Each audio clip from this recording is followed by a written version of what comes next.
dismissal of 3 generals over their failure to prevent the October 2023 assault by Hamas. It has also ordered disciplinary action against several other senior officers. The move comes 2 weeks after Israeli military chief Eyal Zamir called for a systemic investigation. Hamas's attack on southern Israel in October 2023 resulted in the deaths of over 1,200 people and sparked a devastating 2-year war in Gaza. Israel's retaliatory assault on Gaza has killed nearly 70,000 people. In Cape Town, the city of Cape Town says an ad campaign on China's social media giant WeChat generated over 20 million impressions over the past year. The metro is targeting Chinese tourists after more than 41,000 visited in 2024, with about 100 million traveling abroad. Economic Growth MMC James Force attended a trade mission to Shanghai to market Cape Town. He says the ads ran from February to July this year, and they also saw 130 million impressions on Indian social media channels. The next big step is securing direct flights from these destinations so we can bring even more travelers to Cape Town and boost economic opportunities. RCL Foods has recalled some of its dry pets foods. The company says elevated levels of the mycotoxin and deoxynivalenol were detected in dog and cat food produced in May and June. Affected products include Bobtail, Catmore Optimizer, Canine Cuisine and Ultra Pet. RCL Foods Dr. Cara Walters says elevated levels of the toxins may cause digestive upset or refusal to eat. If your pet has been eating the recalled food and is bright, comfortable and eating normally, you can simply stop using the affected batch and move to a new bag. If your pet is experiencing ongoing vomiting or gastric upset, it is sensible to contact your veterinarian for individual advice.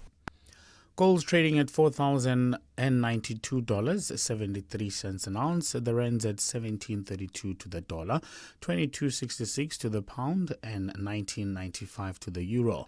Brent crude oil is at $62.56 a barrel.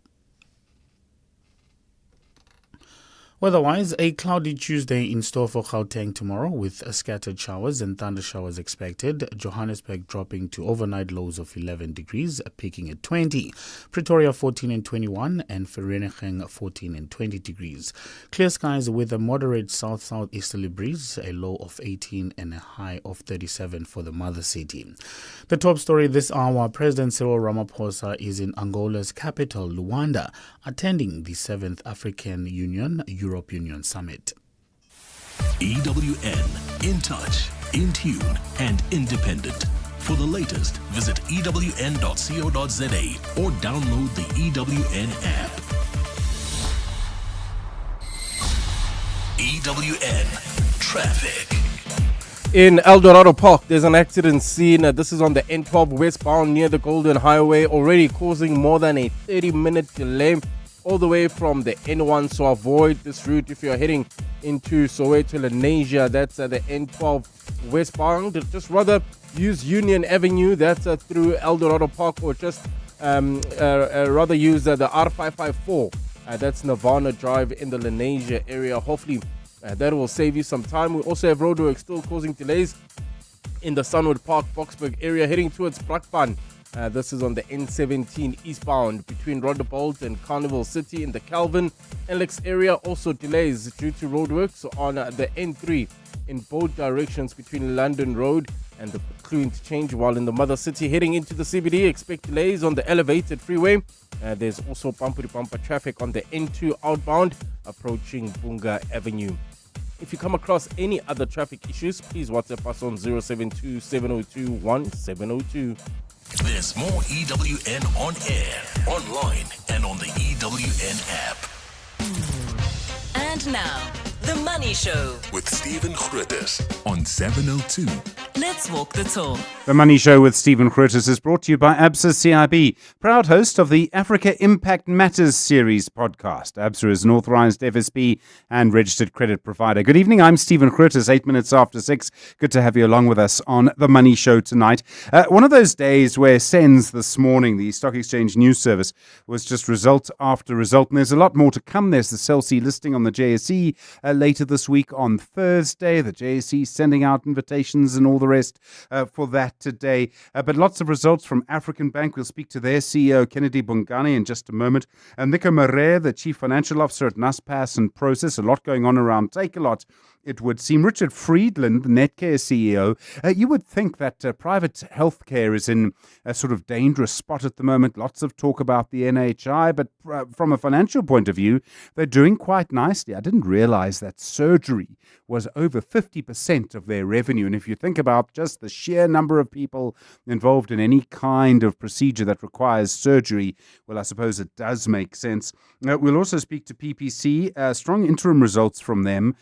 We saw numbers coming through from Stats SA a couple of weeks ago, last week perhaps, that in fact there were more people being employed in the construction area and the construction sector. Well, just perhaps, let's hope that something is shifting there, and PPC would be in a good position to tell us. And then we'll check in with the fishing industry as well. The CEO at Oceana, Neville Brink, they got hit by fish oil prices, which dropped, all because of something that was happening off the coast of Peru.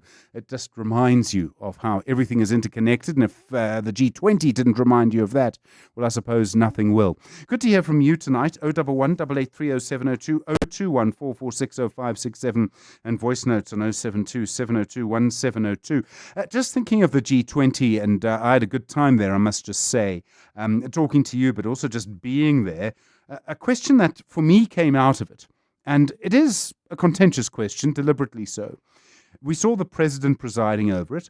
Apart from Cyril Ramaphosa, which other South African would you have liked to see presiding over an international summit like that and representing South Africa?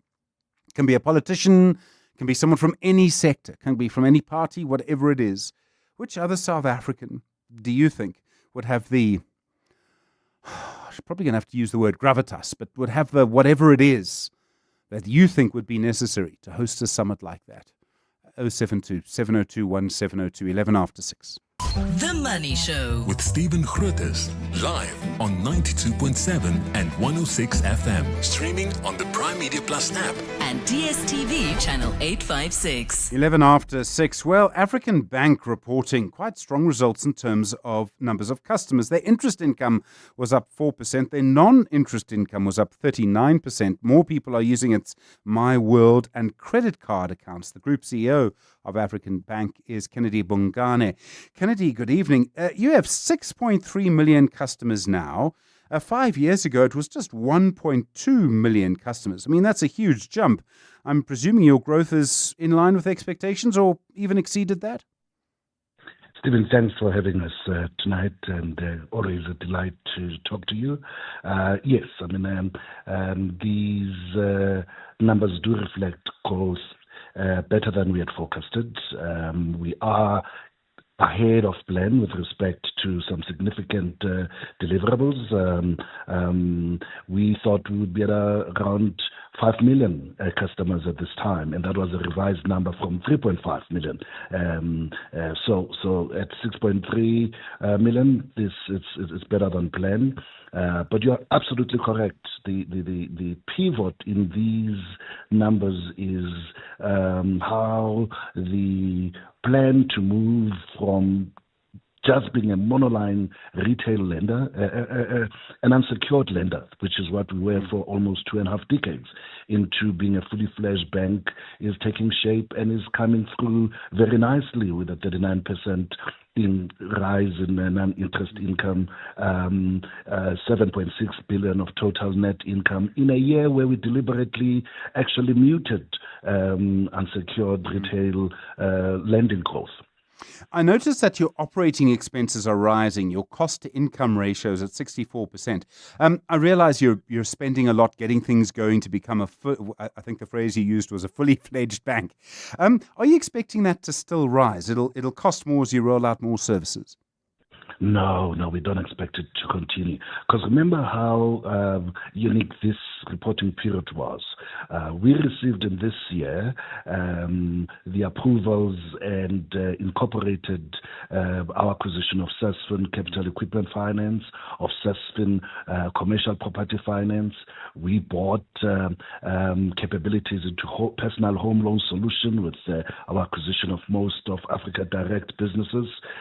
It is also a year of significant investment in us. You've seen our IT rise by 25% year on year. You can't sustain that every year. It's not something that is normal. It is one of reflecting these acquisitions and integration that we're doing in this particular year. It is acquisitions we're doing to expand capabilities that enable us to really become this scalable, diversified, and sustainable bank for personal, business, and commercial customers in the middle and bottom of the pyramid, in line with our sense of purpose as a bank for the middle of the pyramid. And so in the first half, when I spoke to you, our OPEX was up 16%, and I indicated that there are major one-offs.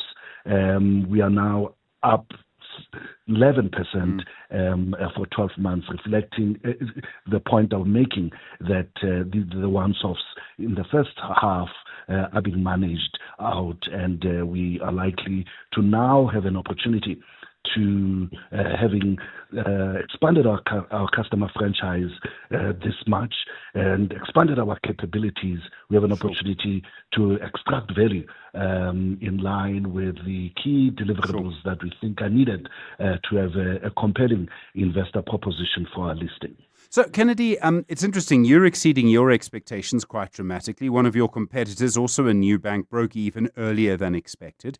I realize more people have more bank accounts with more institutions than before. A lot of people used to have with just one bank. Now they have lots more accounts with lots more people.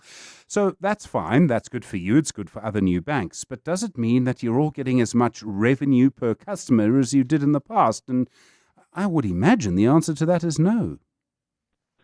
The answer is actually yes, because and I mean, in my case, you pointed it out before I even did, that we didn't grow our NII, okay? Which has been the biggest business revenue earner for African Bank for over 2.5 decades.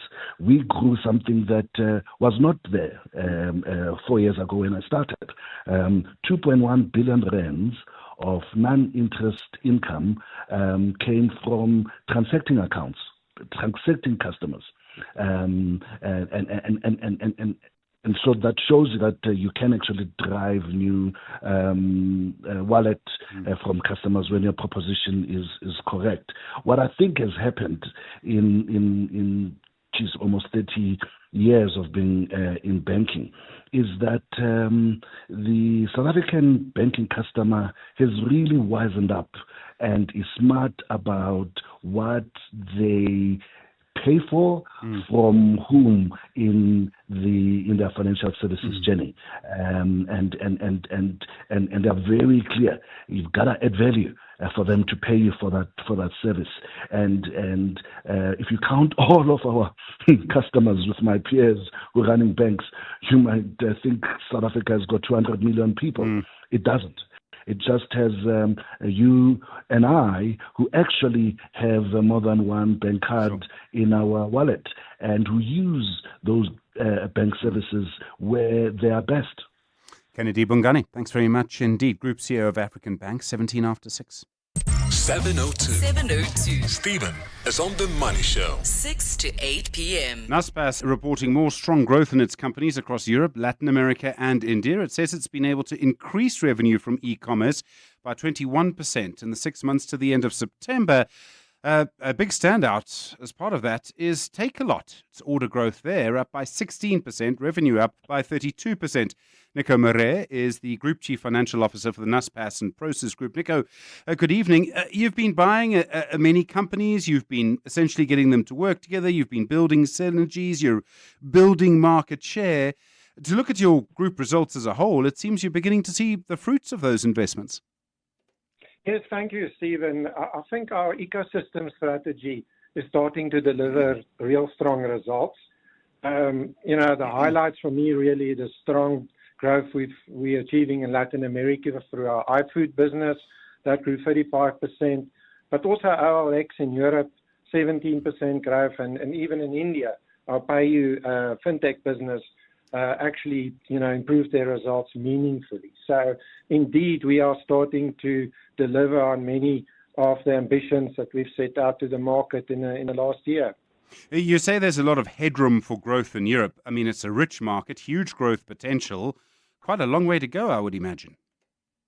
Yes, I think in Europe, our key focus there, we just sort of in the last couple of weeks completed the acquisition of Just Eat Takeaway, which is a food delivery business, mainly focused in the UK as well as Germany, Benelux countries. A very strong brand, very strong market positions, but it's not a business that's growing at the moment. But I think what we want to do is we want to firstly bring the learnings from our successes in iFood in Latin America, but also the wider ecosystem in terms of our AI investments and the initiatives that we have to the fore to also the newer acquisitions in the portfolio, like Just Eat Takeaway. Others also include La Centrale, which we also completed in the recent weeks, which is in France, a classifieds business focusing on motor vehicles. That's an area that we really know well and have had very good results in the past. In particular, here in South Africa, Takealot, you describe their results as a step change. Is there just greater acceptance of buying things online? Has something else changed at Takealot to get so much more revenue, so much more volume through it? I think there is the element of overall e-commerce growth in the economy as that part of the market is clearly growing faster than sort of the offline part. But I think Takealot just executed a lot better in the last while. So the overall top line GMV growth of 16% has been, I think, in this environment quite stellar. I think Takealot's also benefiting from the support from the group, but we also want to sort of do more. If Takealot was a business on its own, that's always more difficult. But if we can share technology, learnings, AI initiatives across the portfolio, it's all of a sudden, much bigger player and resources that we can allocate to it at marginal cost, which really would help not just Takealot, but all the various businesses in the broader portfolio. So scale, ultimately, from Prosus and Naspers as a whole, does matter. Well, talking of scale and it mattering, I mean, Amazon surely is sort of getting into second or third gear in South Africa. Do you worry they're going to pose, at some point, strong competition to you in South Africa? Amazon is a formidable global competitor, so we need to respect that. I think so far we've done well. We will continue on this path, and Takealot can count on a continued support from Prosus and Naspers to help them in this fight. You talk about your AI lab in Europe, and like everyone else, you're putting a lot of money there. How is AI changing the e-commerce business, the process of ordering something? I suppose it changes the process of selecting something and getting it delivered to your door. Yeah, I think AI is touching so many elements across the. So we're focusing on a few elements. Firstly, we're deploying a lot more agents across our business. We now have more than 20,000 active agents, and that's helping from customer support to third-party seller support as a recommendation engine for our customers. So it's really quite broad. And then the second part is we're using the large language models, and we're actually training that for the vast amount of data that we have to essentially create commerce models that's essentially a personalization, the how of e-commerce. So that's improving search, promotions, CRM aspects, and even things like just optimizing your advertising elements across your platforms. So it is quite pervasive and broad-based for us. We want to improve every single element. I don't think there's an aspect of our business that we can't improve through AI. Nico Marais, thank you very much indeed. The Chief Financial Officer at the Naspers and Process Group. 702. 702. Stephen is on X.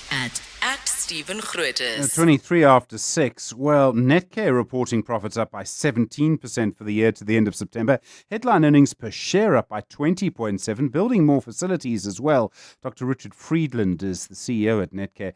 Richard, good evening. Good to talk to you again. Your total paid patient days were up 0.7% year on year. Where is that growth coming from? Is that just a bigger population? It's certainly a sicker population, Stephen. Good evening to you. People continue to seek health care. We are at the more sophisticated, higher end of healthcare delivery in our hospitals, but we also provide services right across the healthcare continuum. And I think notwithstanding that, we were able to achieve fantastic operating leverage of more than 2.5 times our revenue and very good cash flow. So all in all, a very good year for us. Other consumer-facing companies, and you are sort of one of those, have reported a very tough environment. People obviously still need treatment. You're building new facilities, new clinics. Do you see demand still increasing then? Yes, we do. But, Stephen, we're not in a bricks and mortar strategy anymore, even though we've got lots of facilities nationwide. We decided in 2018 to move into the digital AI and data space. And what you would have seen in our results today is expanding that digital divide between ourselves and our competitors, but more importantly, beginning to reap that digital dividend. We have brought in 585 million of efficiency savings since 2022. We're showing very significant improvements, having digitized and put in electronic medical records and AI and predictive tools in the quality of care. We've published 92 of our outcomes already, and we've had 29 publications in peer-reviewed journals. We really are moving into a very different league, and today we were very excited to launch the biggest global wearable project. We're bringing in 6,000 wearable watches that will be able to monitor the vitals of more than 6,000 patients in our general wards. And that takes healthcare and safety and our ability to intervene and prevent a deterioration in our patients to a totally new level. Well, I mean, just the amount of money it must save from everything that you used to do. I presume it also gives you access to a lot more data that you'll be able to use for research. You will have so many minutes of literally beat-by-beat data from patients. Absolutely, you're right. We're producing 53 gigabytes of clinical data per day just in our hospital division. Now, Stephen, I can tell you in 2018 we were producing 0. And when you have digital data and it's audited and it's time-based, as opposed to that which is recorded manually, it's chalk and cheese. And obviously the data belongs to patients, and we are merely their custodians. So there's an enormous responsibility to look after that data appropriately. But I think that, even giving these wearables to patients that leave hospital, they're elderly or they have chronic illnesses, at least we can monitor them and hopefully prevent unnecessary readmissions. So there are lots of advantages, and we're going to go through a pilot early next year, and hopefully if that's successful, we are going to roll this out en masse. The NHI discussion is still around, and you and I have discussed it many times, Richard. The threat of NHI to your business model, do you think it's as much of a threat as it was, say, before the elections last year, or do you think it's receded a bit? I don't think the NHI is a threat. I think it's an opportunity to work with government. But I think the real threat in South Africa is the collapsing public sector.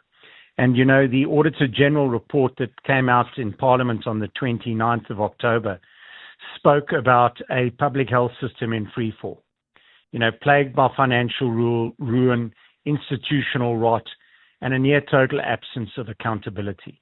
And the reason I raise that, Stephen, is there's a real urgency for all of us to come together, whether it's NHI or not, to work in partnership to help improve access to good quality and affordable healthcare. And, our view, certainly within Netcare, is to allow the litigation to continue. That's been government's choice. But at the same time, work collaboratively to improve the healthcare of all. And I raise this because there's a real urgency in trying to achieve it. So we don't see the NHI in any form as a threat to us. In fact, I presented at the inaugural Ombudsman for Health conference 10 proposals on public-private partnerships where the public-private sector can step in a collaborative way to assist the public sector. It's urgent. Dr. Richard Friedland, thank you. Chief Executive at Netcare. The Money Show. The markets. Sia Mbata's investment analyst at the Old Mutual Investment Group. Sia, good evening. Finally, confirmation from BHP. They don't want Anglo. That deal is off, and Anglo has basically made itself too big to take. Good evening, Stephen. Yes, most certainly. The question for a while had been deal or no deal, and clearly as of today, there's no deal. BHP have officially walked away from its recent takeover attempt of Anglo American. Their offer had included a mix of cash as well as shares, but Anglo had decided that it was inferior as compared to the planned merger with Tech Resources. So with BHP out of the picture, this new merger is now on track, and shareholders are expected to vote on the 9th of December. And assuming the deal does come through, within the next 12 to 18 months, we should see a combined entity of Anglo Tech with more than 70% exposure to copper. And this is really exciting because this would create essentially a new global copper heavyweight. And President Ramaphosa and Mark Carney seem to have quite a long conversation during that photograph on Saturday, I noticed. Prosus and Naspers, their half-year results. I mean, Prosus talking up their results, but their shares were down on the JSE today. Sure. I mean, as an investor, you can think of Prosus as a global portfolio of online businesses. They're essentially a digital middleman that owns and invests in companies that people use every day across the world. And so within their businesses, they own quite significant stakes in food delivery companies, classified platforms, payment companies as well. And you will remember their most famous investment had been Tencent, which is now China's largest tech giant. But back to the results. I mean, top line was largely in line with investors' expectations. Underlying businesses, especially with food delivery and the classifieds, they're still doing quite well. So they are firing. The only negative surprise, I'd say, is the high central costs. But overall, the core engine is running smoothly. And Netcare results, I mean, Richard Friedland, very bullish. I think he has every right to be at this stage. Certainly their move to digital seems to have helped. Sure, most certainly. I mean, when I think about Netcare, it's essentially a pure play on South African hospital groups.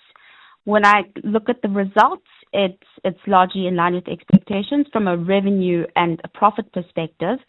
And the business is really in a sweet spot from an occupancy perspective. These have normalized, and these businesses generally tend to exhibit high degree of operating leverage. So any sort of top-line growth over a fixed cost base, you'll get profit expansion and margin expansion. So as long as they continue to achieve the right occupancies, then they're in the sweet spot. And they've managed to do this in an environment with weak growth. So we've seen medically insured lives in South Africa not grow. They've been stagnant for the better part of a decade. And the industry in general is challenged from a pricing power perspective. But notwithstanding, the digitalization strategy has certainly paid off. They've managed costs quite well, and these have supported margins, and they've saved more than, just under 600 million worth of cash in savings. So they've managed to do quite well in a tough environment. Sia Mbata, good to talk. Thank you. Investment analyst at the Old Mutual Investment Group. Just after 6:30, time for latest Eyewitness News. Good evening, Tutuzele. Thanks, Stephen. Good evening. President Cyril Ramaphosa has commended the country's successful hosting of the G20 Leaders Summit, saying it will cement South Africa's role in international affairs. Ramaphosa says the summit will also go a long way in supporting Africa and the country's own growth and create jobs for South Africans. Ramaphosa was writing in his latest newsletter today following the conclusion of the two-day summit yesterday. Babalo Ndenze reports. President Cyril Ramaphosa says with the Leaders Summit being held on African soil for the first time, this milestone will place Africa's growth and development at the heart of the G20's agenda. He says South Africa can only achieve its own objectives to create jobs in an environment of global stability, inclusive growth, and a level playing field. He told the closing ceremony of the summit yesterday that hosting the event will also place the continent and the global south in the forefront of development. South Africa has used this presidency to place the priorities of Africa and the global south firmly at the heart of the G20 agenda. Ramaphosa added that while some have sought to create division and polarization between nations, the summit has reinforced what he calls the shared humanity among member nations. Babalo Ndenze, Eyewitness News. The KwaZulu-Natal government is pleading with residents not to build homes in areas prone to flooding. This after several houses built near the Njasuti River in New Hanover were washed away by floods yesterday. The province has experienced severe downpours and a hailstorm resulting in damaging flooding, while rescue teams have managed to evacuate dozens of people who were trapped to safe ground. One body was recovered while a search for two other bodies continues. KZN Premier Taminduli. Our citizens must really respond to the alerts and even to our call, because we've been on record saying there is a need to relocate some buildings which are in dangerous areas, flooding areas in the banks of the river. Nduli says the disaster could have been avoided. If that had to be a call to be responded to quite urgently, maybe we might be speaking a different language, not to say we've lost lives. In the Western Cape, firefighters have had to battle several fires in various parts of the province over the past few days. In the Cape Winelands, the fire in the Rocklands area has been fully contained, but crews are still battling flames in Fisgat, where rocky terrain is making it impossible for vehicles to assist. Firefighters will continue monitoring and mopping up through the night, hoping cooler conditions will help. However, tomorrow's predicted high temperatures could complicate efforts. The Cape Winelands District Municipality's Joanne Otto has more on a fire in McGregor and Grenadendal. In McGregor, the fire that came over from Grenadendal is high up in the mountains. The teams are monitoring the situation and there is currently no threat to property. The fire in the Rocklands area has been completely contained. However, teams are battling the fire in the Fisgat area. There is concern that the predicted hot weather of tomorrow will complicate the situation.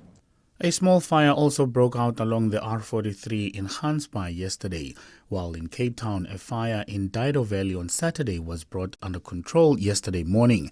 In a shack fire, a single structure was lost in Kensington on Friday. Weather-wise, a cloudy Tuesday in store for Gauteng tomorrow with scattered showers and thunder showers expected. Johannesburg dropping to overnight lows of 11 degrees, peaking at 20. Pretoria 14 and 21 and Vereeniging 14 and 20 degrees. Clear skies for Cape Town with a moderate south-southeasterly breeze, a low of 18 and a high of 37. The top story this hour, President Cyril Ramaphosa has commended the country's successful hosting of the G20 Leaders Summit, saying it will cement South Africa's role in international affairs. EWN Traffic. Heading towards Lenasia, there's bumper-to-bumper traffic in Eldorado Park. That's on the N12 westbound between the N1 and the Klipspruit Valley off-ramp. There's also slow-moving traffic. This is driving through Alex Calvin area on the N3 southbound between the Butlu Interchange and London Road. Otherwise, the rest of Gauteng has settled down pretty nicely. In the mother city, though, there's still bumper-to-bumper traffic on the elevated freeway heading into the CBD of Cape Town. There's also slow-moving traffic M3 South between UCT and Newlands Avenue, and bumper-to-bumper traffic on the N2 outbound approaching Bunga Avenue. If you come across any other traffic issues, please WhatsApp us on 072-702-1702. There's more EWN on air, online, and on the EWN app. Beyond every boardroom is a story waiting to be written. A story of a business and its potential, of a community that thrives, a hospital that serves, and energy that powers millions of dreams. It's a story that only gets better with a partner that has the expertise and solutions to make it a reality. At ABSA CIB, we are invested in your story, and we invite you to write it with us, because your story matters. ABSA, an authorized FSP and registered credit provider. Business doesn't stop when you step out of the office, and neither should your connection. Turn on mobility with Telkom Business. Get the Oppo Reno 12F smartphone with 50 gigs of additional data once off on Telkom Flex on 2. Was 429 Rand per month, now 369 Rand per month over 36 months. That's a total saving of 2,160 Rand. This Black Friday, your business deserves the best. Visit telkom.co.za/business. T's and C's apply. Telkom Business. Possible begins here.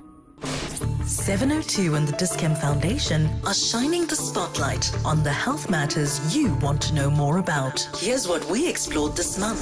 What I've experienced working with young people is the massive lack of father figures is actually playing out in a specific way. So where do we start? The younger you can get these kids, the more easy and deceptive they are. Also, on the other side, in sports teams, there's always been this culture of initiation. If we have to look back in Moliton, with those boys. So it's almost like sick masculinity that just keeps on repeating itself. Hence, the boys are actually doing what they're doing. If we can get that out of teams, then we can actually nip it in the bud. In Conversation on Afternoon Drive with John Perlman. Brought to you by the Discount Foundation, caring for the community on 702. WhatsApp Stephen On 072 702 1702. So I don't know if I've opened a hornet's nest here. I asked you the question.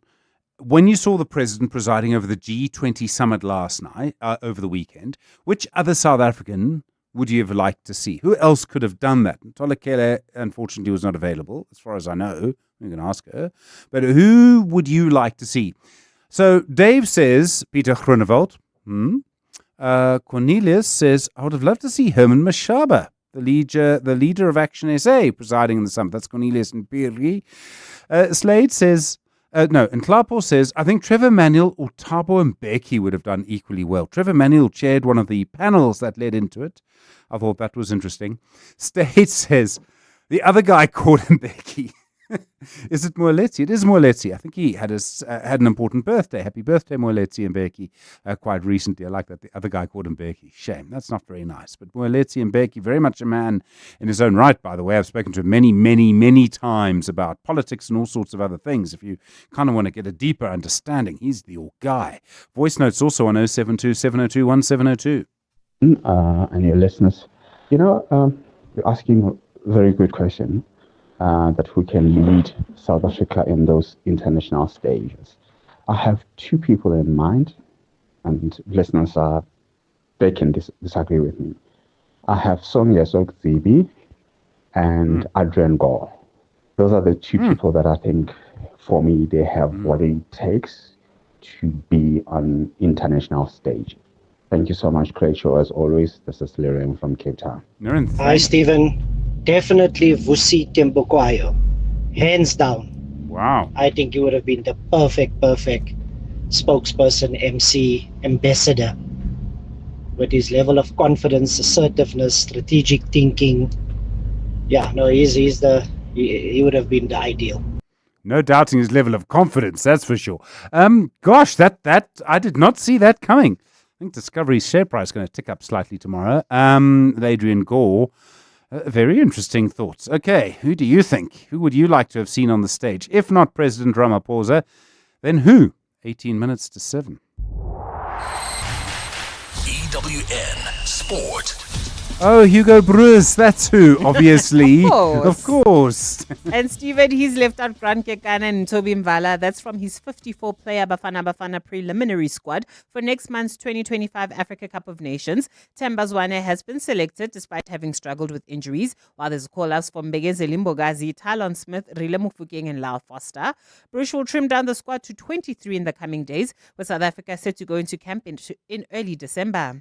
On the pitch, Mateus Cunha is out for Manchester United's Premier League clash against Everton tonight, having suffered an accident in training. That news will be a blow for the Red Devils, who are looking to stretch their 5-game unbeaten run, while this weekend Ruben Amorim marked a year in charge of United. Playing every game in Premier League, you can sense that everything can change so fast because all the teams can win any game. And if you see the bottom, they have a lot of points. So everything can change in one moment. So I don't like to say the storm is over, but we are more prepared for any storm in this moment. So let's take this sense of urgency to every game.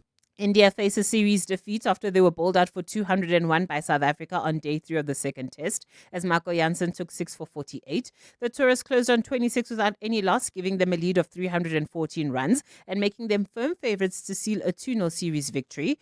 After the day's play, Jansen discussed if India's batting is vulnerable. I don't think it's a vulnerability thing. I just think it's the game situation. It's very difficult. It's like when your team's a bit behind the 8 ball.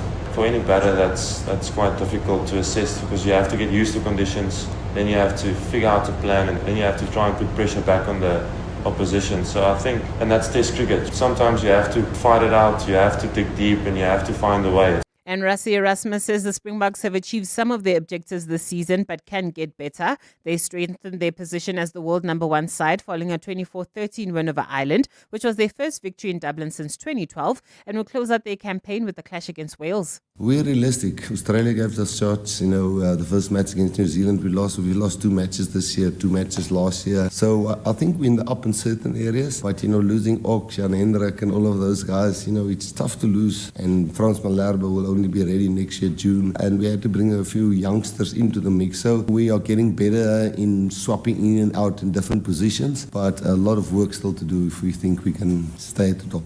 Tholakele Mganga, Eyewitness News Sport. Business Outsurance are experts in business insurance for plumbers, electricians, and other tradesmen. Pumlani. Switching to Outsurance was one of the best decisions that we've ever made. We needed business cover over 15 million. Outsurance came forth for us. At Kani, we sleep better at night, knowing that we always get something out of Outsurance. Switch to Business Outsurance, and you could get a massive 20% discount on your business insurance premium. Visit outsurance.co.za. Switch and save today. Licensed insurer and FSP. TCs and information online. Mom, I know what I want to be when I grow up. Oh, really? I want to be an astronaut. An astronaut? Aren't you aiming a little high? Well, that's where you come in. I need you to buy me Pediasure. It has 27 vitamins and minerals to support my growth so that I hit all the milestones, and it's scientifically proven. Okay, Miss Clever. Where can I buy Pediasure? It's available at pharmacies and retailers in South Africa. Pediasure by Abbott. Approved by kids to fuel their dreams. Small businesses are anything but small. They're the backbone of our communities, the dreamers, the doers, the ones who keep Mzansi moving forward. That's why 702 and Capitec Business Banking are putting them in the spotlight. Every Thursday between 6 and 8 p.m., catch Small Business Focus with Capitec, where we showcase the hustle, heart, and the secrets to thriving in today's economy. Your vision matters, and with Capitec, you're never building it alone. Small Business Focus with Capitec, the business bank for everyone. Thursdays between 6 and 8 p.m. on 702.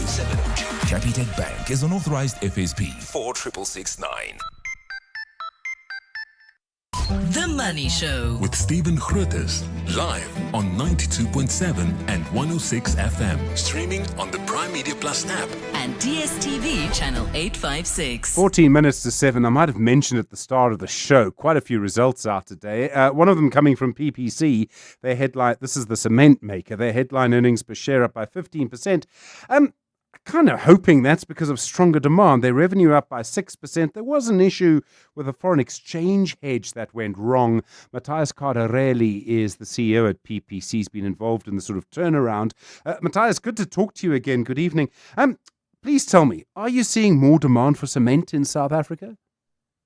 Good evening, Stephen, and thank you for having me again and for allowing me to share another set of very good results coming from PPC. The answer is not in the size and the speed we would like to see, but we are seeing some pockets of growth, especially in the Western Cape, in Mpumalanga and Limpopo, coming both from public sector and also from private sector. But clearly, the main driver in our results is not coming from the economy and the market. As we spoke 6 months ago, our turnaround process focused on unlocking internal value, and this is what we have been doing. Through better operational efficiencies, cost saving coming particularly from our logistic function, and better quality sales. So coming back to your question is that we are starting to see some positive signals. We are cautiously optimistic. I think we have reached the point that probably the turn is close after more than 10 years of a negative construction cycle, but still we need to see that happening. Okay, so I mean, I appreciate the honesty. Your margins are trending higher. Now, look, there's quite tough competition in your sector. How are you building bigger margins in your business? Basically, we're focusing on the two lines of our margins, meaning we are running our operations in a more efficient way, and this is bringing our costs down. But also we look for sales not to get volumes at any cost, meaning we have done a deep analysis, which are the best commercial channels for us, the best customers, and the best product. So since we are the premium brand, because we are the premium quality cement, we can compete in all cement segments and in all the regions in the countries where we operate in South Africa and in Zimbabwe. So we try to avoid entering into some segments where a real price competition is there, which is the low strength cement in the inland region. This is the real red ocean in terms of price, the 32.5 cement product in Mpumalanga, Gauteng, and Limpopo. This is where you're going to find high competition and a lot of pressure on prices. Since we can differentiate and we can attract different customers for different segments, we focus more on that, which is bringing better margin to us comparing to our competitors. You're building a new cement plant in the Western Cape, and we've spoken about that before. It'll bring a lot of efficiencies. But as part of that, you took out a rand hedge, and in the end, you lost a lot of money. I think it was 74 million rand. Was the dollar just too weak and the rand too strong? Yes, indeed. But we could have done it again, and we could have taken the same decision. We still believe that there's some temporary losses there because of the exchange rate and the rand being stronger. But look, we are running a very important project. This is going to be a game changer, not only for BBC, but for the cement industry in the country. We landed in a very low cost to build that super efficient plant. We didn't want to take some risks in terms of the exchange rate. So yeah, you are seeing some financial losses there, but still we believe that overall the project is on time, on budget, and we are looking at producing clinker in the first quarter of the calendar year 2027. Your operations in Zimbabwe seem to be reporting some growth. Yeah, because the economy is growing. The construction sector is really strong. And again, we are the leader there. We operate in all the regions of the country. We are the premium brand. So we are the best one in position to get the opportunity from the market growing.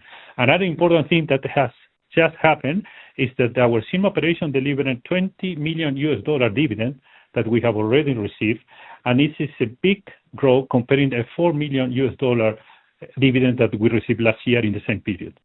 Matthias Cardarelli, good to talk to you again. Thank you so much. The CEO at the cement maker PPC. At 9 minutes to 7, in a moment, we'll speak to Neville Brink, the CEO at the Oceana Group. Let's count backward. 5, insurance. 4, pineapple. 3, insurance. 2, pineapple. 1, you're under. Pineapple FSP 48650 is underwritten by Omart Insure Limited, a licensed non-life insurer and authorized FSP. Every day, Lula moves thousands of employees to and from work, trusted by over 40 corporate clients with a 95% on-time record. Their tech-driven, human-led solution delivers daily commutes, door-to-door transfers, and chauffeur services, so your staff travel is safe and reliable and simple to manage at scale. Take control of workforce transport today. Visit lulaloop.co.za to get started. That's LULA loop.co.za. Lula, move the people, move the world. Get online exclusive Black Friday deals for 3 days only at Pick and Pay ASAP and Mr. D. Get 200 gram Nescafe Gold instant coffee or 230 gram refill for only 140 Rand each. And 600 gram Parmalat cheese for only 84 Rand 99. Shop like a champion. Save like a champion. Only on Pick and Pay ASAP and Mr. D. Valid 24 to 26 November while stocks last. T's and C's apply.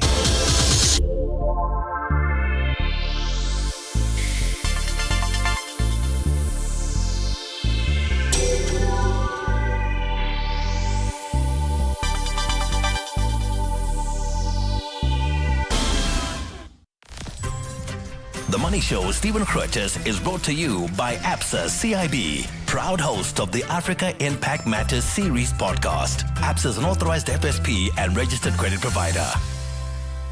7 minutes now to 7 the time. Don't forget our question tonight. Who would you like to see representing South Africa? If not President Cyril Ramaphosa, who would have been the best person to sort of host the G20?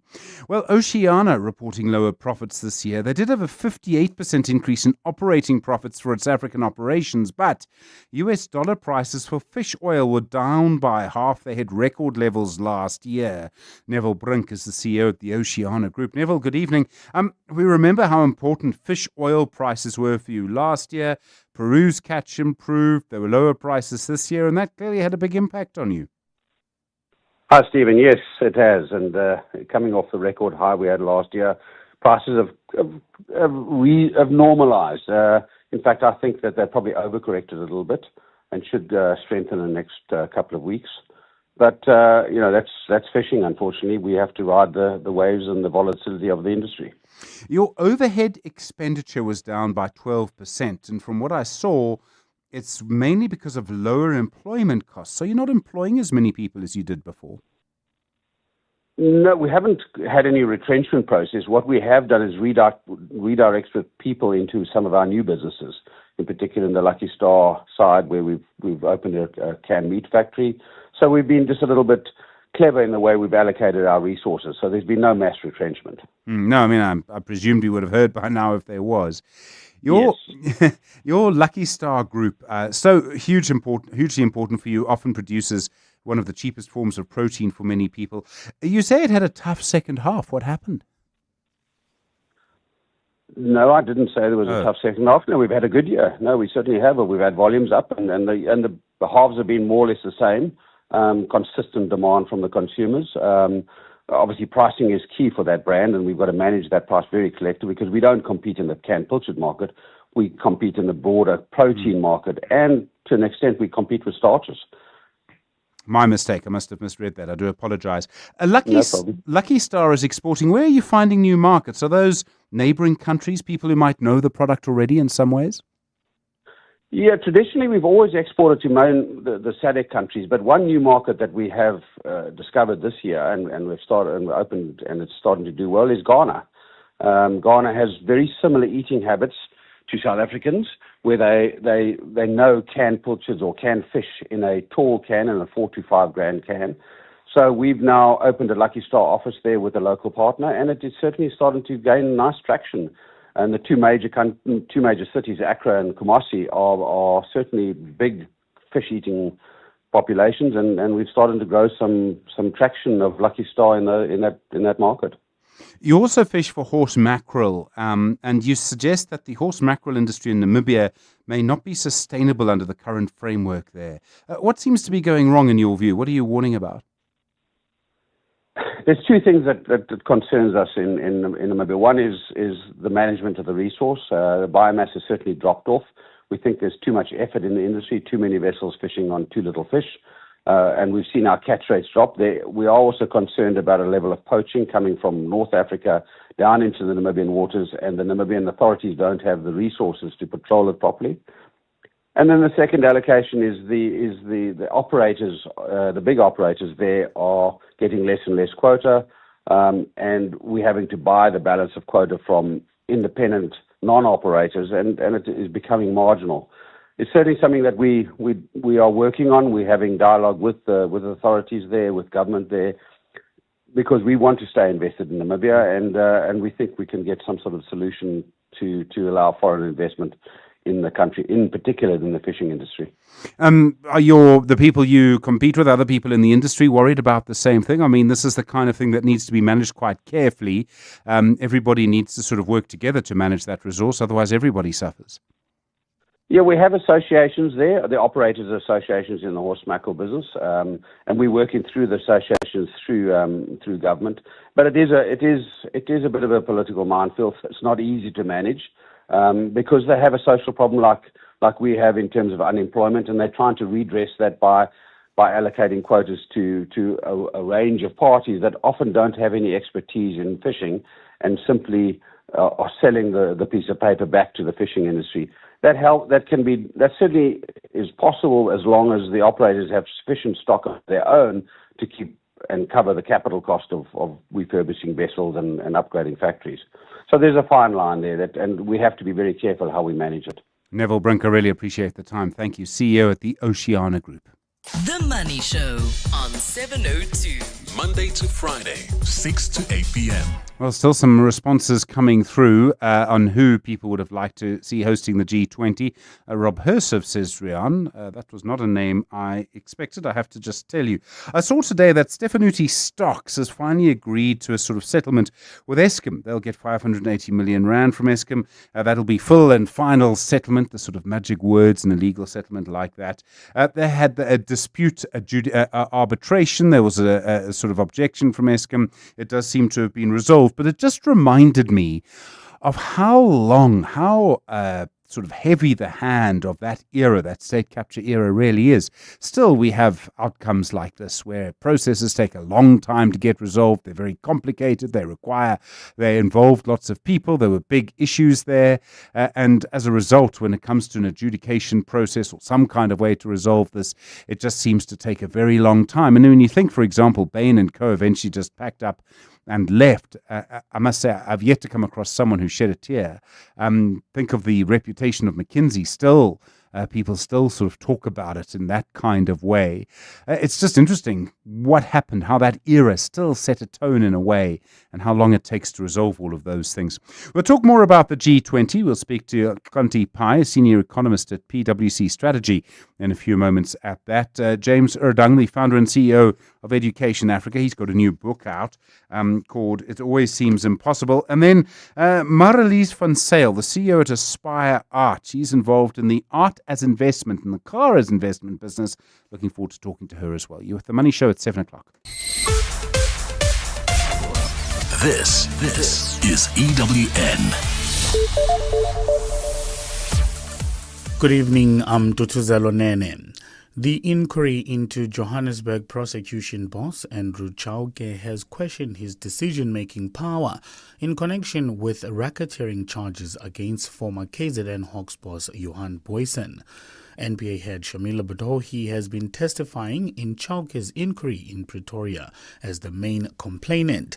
She's accused Chauke of making politically motivated decisions. Khomotso Modise has more.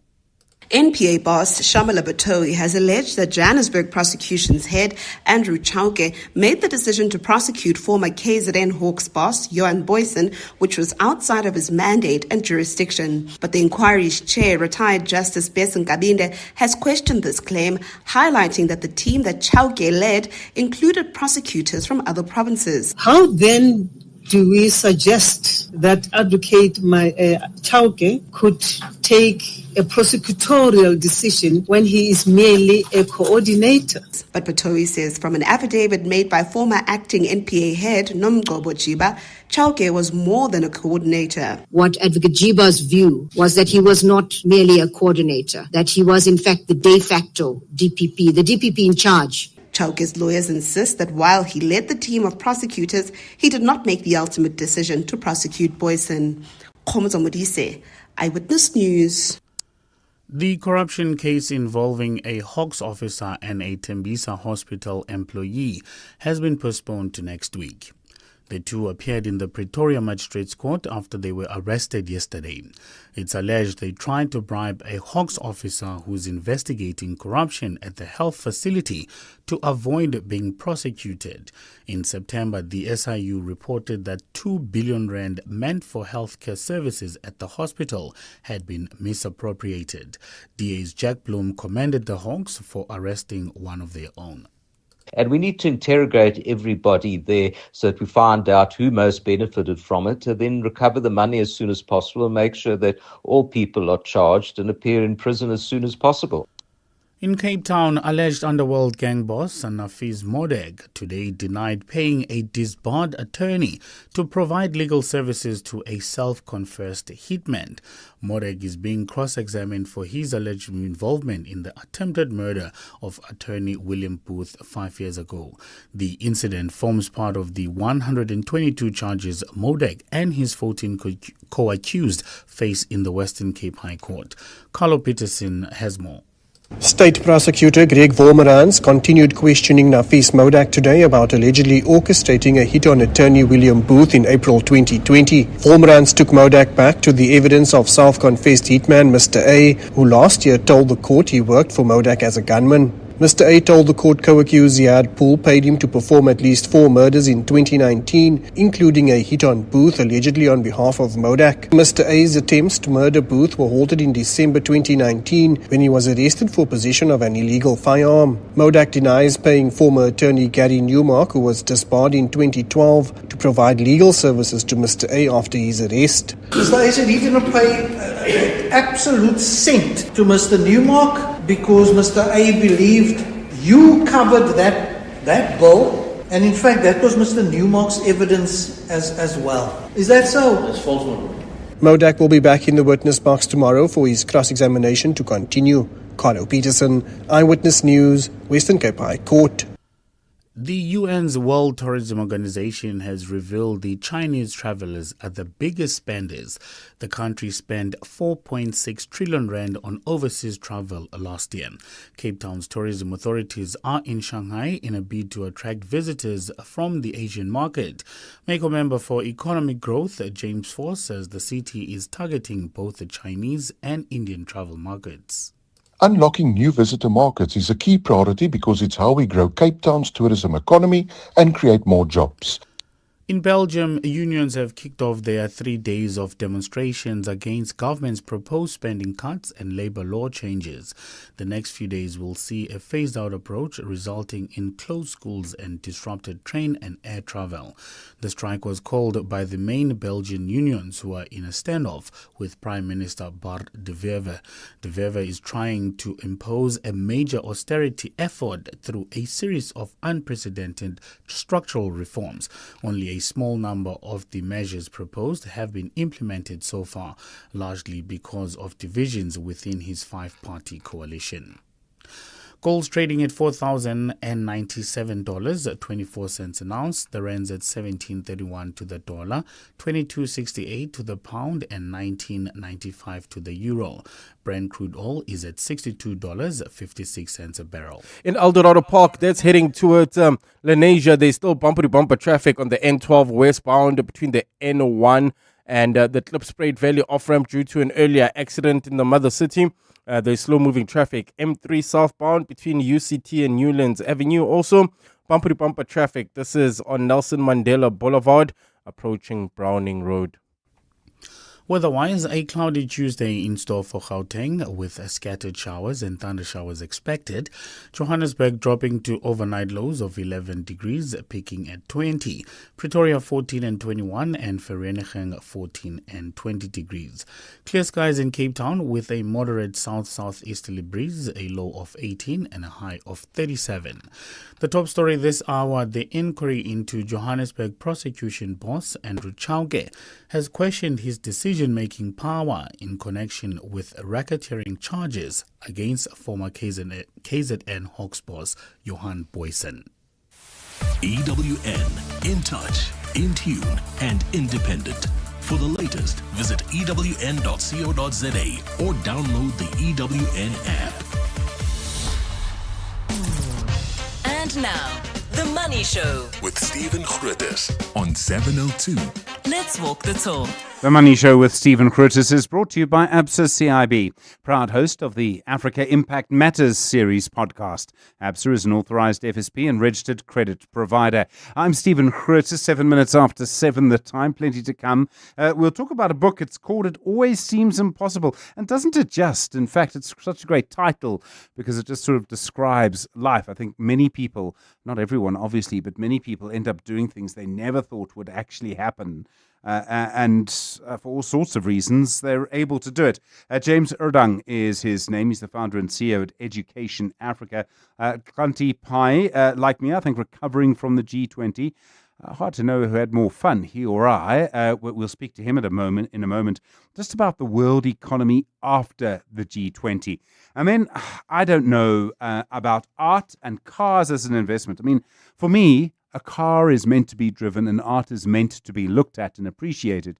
And to sort of lock it up where only one person can see it or maybe a family can see it, I don't really think that's the point. I think art is also meant to influence us. It's a bit like journalism in some ways, and I kind of realize how contested that might be.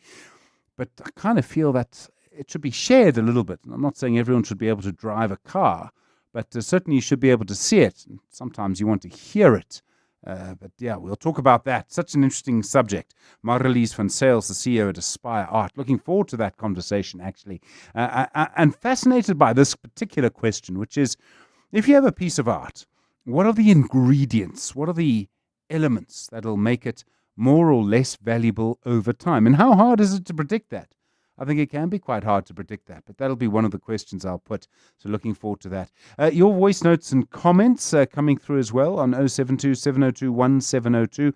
I know quite a few people with suggestions as to who they would have liked to have seen hosting the G20. If not President Cyril Ramaphosa, then who? I think there's quite an interesting conversation there. Kind of, in a way, I suppose one of those questions that makes you think, it makes you sort of reveal who you really back. I think that's interesting. Songezo Zibi, I thought, was an interesting choice. 9 minutes after 7. The Money Show with Stephen Grootes, live on 92.7 and 106 FM. Streaming on the Prime Media Plus app. and DSTV channel 856. So I was lucky enough to spend my weekend at the G20, and it seemed to me, if you go through the final declaration, if you look at how so many of the leaders there responded to President Cyril Ramaphosa, this was a really big and successful week for South Africa, despite the elephant that wasn't in the room, so to speak. Kanti Pai is a senior economist at PwC Strategy. Kanti, good evening. Good to talk to you again. I suppose the real question is whether the summit, whether the declaration makes any difference to our economy, to other economies in our continent. Do you think it makes a difference at all, really? First, let me just correct you, Stephen. I'm no longer with PwC. So I left them some time back, and I have now since joined a couple of very smart people to set our own small shop to do strategy and economics. So I have to correct that.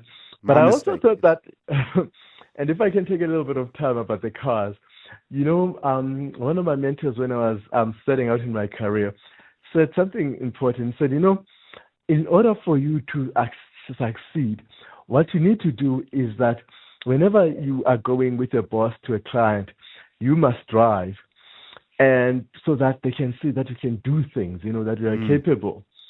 And so I decided to drive the one time. I was driving quite an old car. And then my boss said, "Oh, this is your car.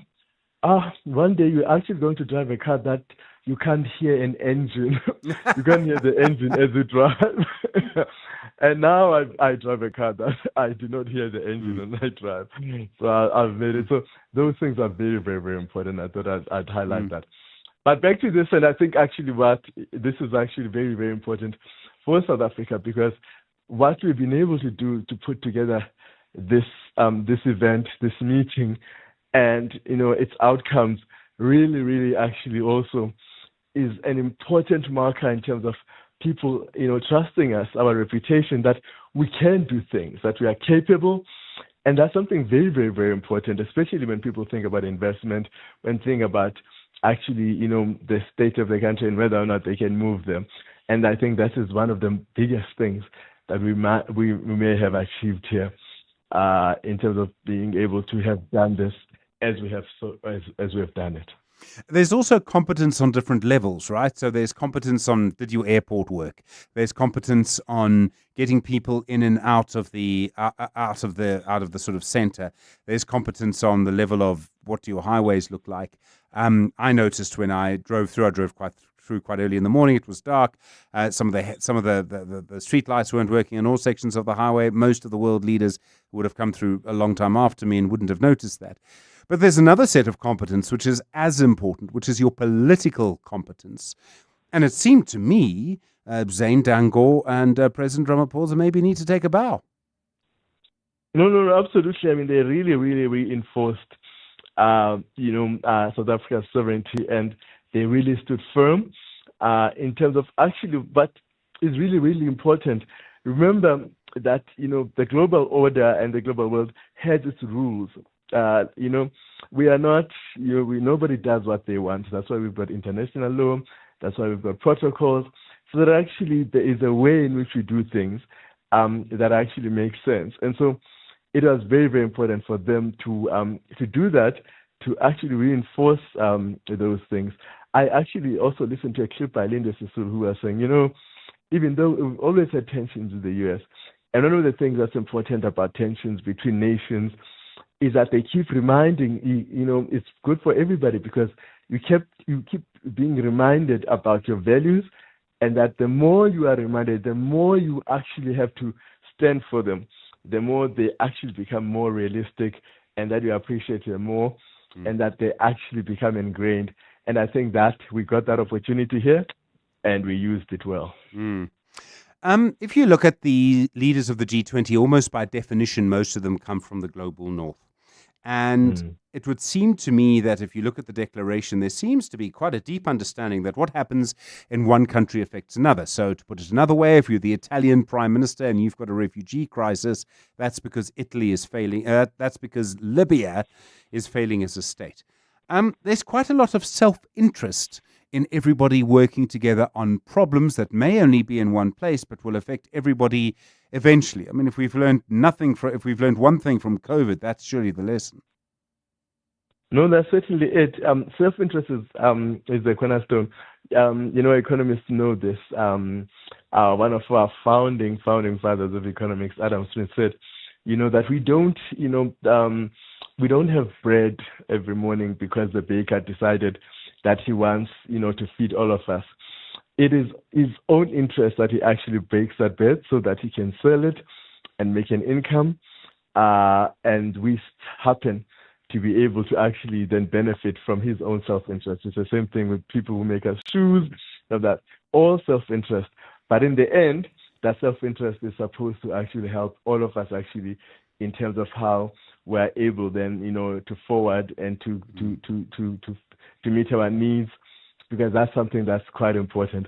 And certainly, one of the things that really came out very, very strongly, as we say now, that about self-interest, was that really, many of those countries really had a big, big shock, when the U.S., for example, pulled out of COP, and then, of course, undermined, the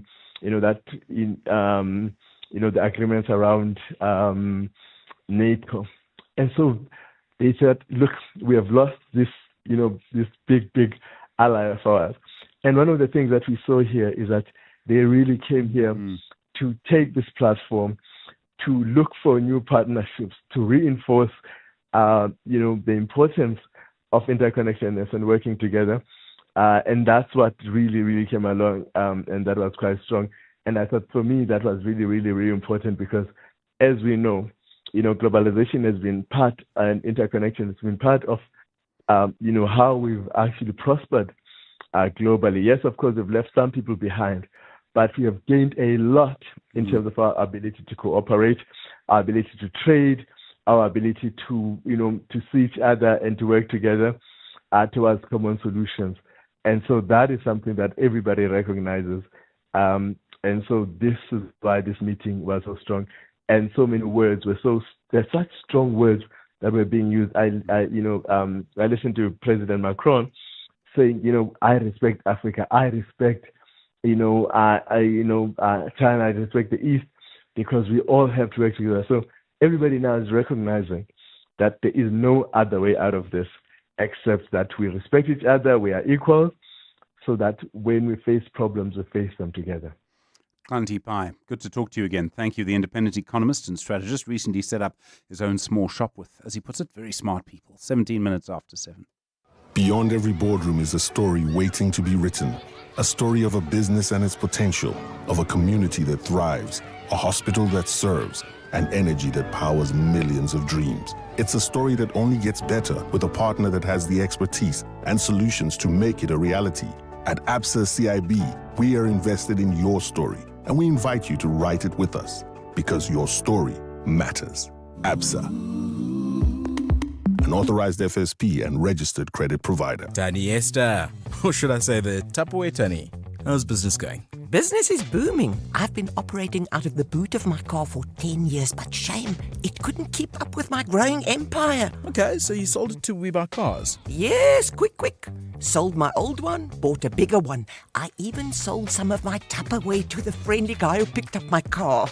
Stick to what you know best, eh, Tani? Excuse me? Never mind. We Buy Cars. Geared for your business, geared for you. Mom, I know what I want to be when I grow up. Oh, really? I want to be an astronaut.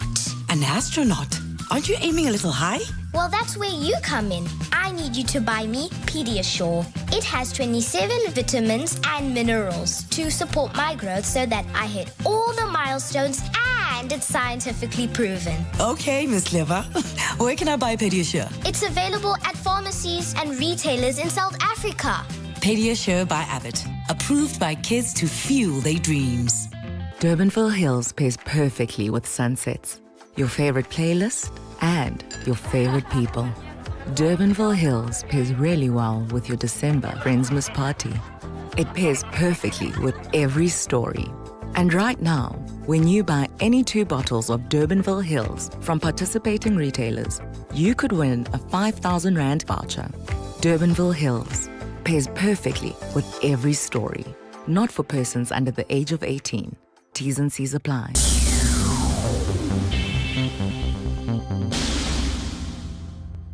The Money Show. Business books. 19 minutes after 7. Well, it's a wonderful title for a book. It always seems impossible. It's by James Erdang. And in many ways, it's about his own experience in setting up an organization called Education Africa. And he's actually in our studio now. James, good evening. Thanks so much for coming in. Good evening, Stephen, and good evening to the listeners. So it's a book about you, your journey from the 1980s. You were working for the family business, and so many of us have done that. And then you decided to go and do something completely different. Yes, I started Education Africa in 1992, formally registered, and it comes from, I was in special needs education. I started off at, and then mainstreamed at St. Stidion's. Struggled through schooling, sport kept me going, but I wanted to make a difference in other children's lives who also struggled to get education. I mean, there must have been quite a lot of motivation behind it, and yet from the title of your book, it was clearly seemed very difficult at the time. Yeah, I think all the stars lined up for me then. I was mentored by the late Walter Sisulu. He opened up doors for me to do some unique work with Nelson Mandela, as you can see from the forward of the book done by the Nelson Mandela Foundation. And I was young, and it was an exciting time in South Africa, an exciting part of my life, and I'm very blessed to have been part of history at that time. And experiencing the new South Africa and trying something new and something that's impossible. How did that happen? I mean, Walter Sisulu, I realize it was a very different time, and I sort of remember when he was released and how muted the reporting on it was, because it was still a state of emergency. It was just before 1990. And yet, I mean, he would not have been someone most people would have bumped into. Yeah, I knew in starting education at that time through the transformation is that the next government in waiting was the African National Congress, and I needed their support. So I knew I wasn't going to get hold of Nelson Mandela, and people said, how did you get hold of Sisulu? I said, I picked up the phone in Shell House and was put through to Secretary Rick Hutchins, who set up a meeting and went to go see him. he was inspired by my story. In fact, they phoned me back later that day to say, wants to see you the next day. And back I went to Shell House, and he said, I'm going to help you, and changed and molded my life forever. I mean, that kind of thing, I don't know if it would happen now. That can only happen during particular eras. Correct. What made your organization different to other education organizations? There are many now, there were some then. You were specializing in a particular field? Yes, so we have multiple projects. So we have a school in Orange Farm partnered with St. John's College. We have just over 1,260 kids there. We have extremely high matric pass rate, distinctions, very high performance school. We're quite big in early childhood development. We have 8 teacher training centres, and we've got 190 teachers graduating this year at a national qualification, Sakwe NKF level 4. We're the biggest marimbas trainers in the country. Got 38 centres, over 2,000 kids a week in the program. So we play our part. At the start, so you had a little bit of support, but what were the big difficulties? I would imagine funding's always one of them. Funding's always a difficulty, but our very big difficulty came years later when, in around 2010, it started in 2009, around the Lions Tour, where HSBC came a trustee of Education Africa and attempted a hostile takeover of the organisation, which is well covered in the book. And so, yes, I do whistleblow all the way up to the past CEO of HSBC and the South Africans involved. It's actually an open case at the National Crimes Agency in the UK, and I think it was Lord Peter Hain who gave me the confidence and encouragement to write the book, because he wrote one of his open letters what transpired at Education Africa, the intimidation, what staff went through, the loss of programs, and it costs tens of thousands of South Africans educational opportunities. What did they want from it, in your view? I'd love to know. There was a forensic investigation done by Worksmans at the time after the whole ordeal. They said you'll never know why, because it's going to have to go to court. HSBC in the end did settle the matter in London after covering it up, and it came very difficult because it was settled because there was a gun to the organisation's head. Either you take the settlement or you go under. They always talk now about the settlement when the Daily Maverick got hold of them a couple of weeks ago, but no, that's not true, because there was also a lot of damage to individuals' lives. Some people who've lost homes or can't work again and on antidepressants from the intimidation. That wasn't settled. That was actually brushed under the carpet. And it also tells a story how my cousin came chairman of HSBC globally, the madness of the whole thing. Sure. And that's a bizarre story, frankly. It's a bizarre story, and I'm very proud that it's in the exclusive books. Christmas catalogue last month, it was on their recommended list. It's the Daily Maverick store. It's really getting traction, and an interesting book. And that's what makes it why it's impossible, because from my educational challenges to taking on one of the biggest institutions in the world, from hemorrhaging and rebuilding the organisation to bigger what it was today. I mean, it's a strange story in some ways, because you wouldn't think that a story about setting up a sort of education NGO in South Africa ends up being the subject of something like that, where the motive seems so obscure. Very obscure, because HSBC for many, many years were very good to us. And it was who was appointed at the time, and things went wrong. I'd love to know why.